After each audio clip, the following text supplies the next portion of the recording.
one thing that I was really worried about with England, especially, was just lack of momentum and lack of, I don't know, just feel good factor from previous games. But it's the first time I think I felt that for a while with England, and winning a penalty shootout with 5 absolutely brilliant penalties really helps do that, doesn't it? And I think that will hold us in good stead against the Dutch, is that even if it goes the distance, we've got subs that can come off in extra time and make a difference if needed. And if it goes to penalties, we've got some very, very good penalty takers who, let's face it, in the shootout against Switzerland, what, ice cold, weren't they?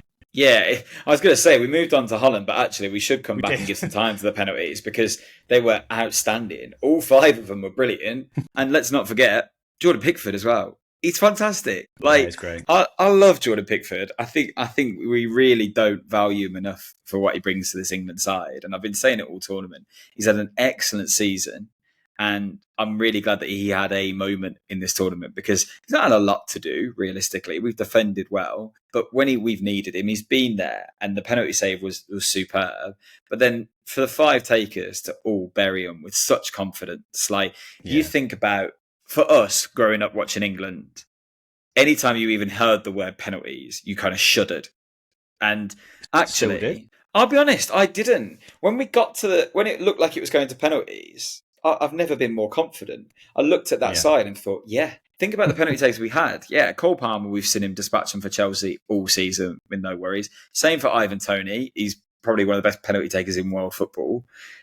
Bellingham's confidence, you think he's never missing a penalty. Saka takes them for Arsenal now and has clearly improved that side of his game since the last Euros even. And he brought Trent on, who, pound for pound, technique on a dead ball, are there many better players than him? So I did feel really confident. I was nervous because there is that horrible air of the backlash that any player gets when they miss a penalty, particularly when you look and you've got 5 players there who are not from white British backgrounds. You just worry for them because England fans have developed this awful culture of horrible, racially aggravated attacks on anyone that lets them down, in theory. And then it was really nice to see that they were able to put that fear behind them. They were able to concentrate on the moment and provide something special for their careers. Like, forget the fans for a minute. These are moments that all 5 of those players are really going to hold dear now. And they all deserve that. I think it was excellent. What stood out for me is the technique in each of the penalties was almost started for all of them. I don't know if you noticed this, by a stand in front of the ball, arms on the hips, and just a deep intake of breath to calm, compose themselves, and then stick to the way they've practiced. And you could see that these were really well-practiced penalties. But the only ever doubt I think England penalty takers have ever had is just psychological doubt.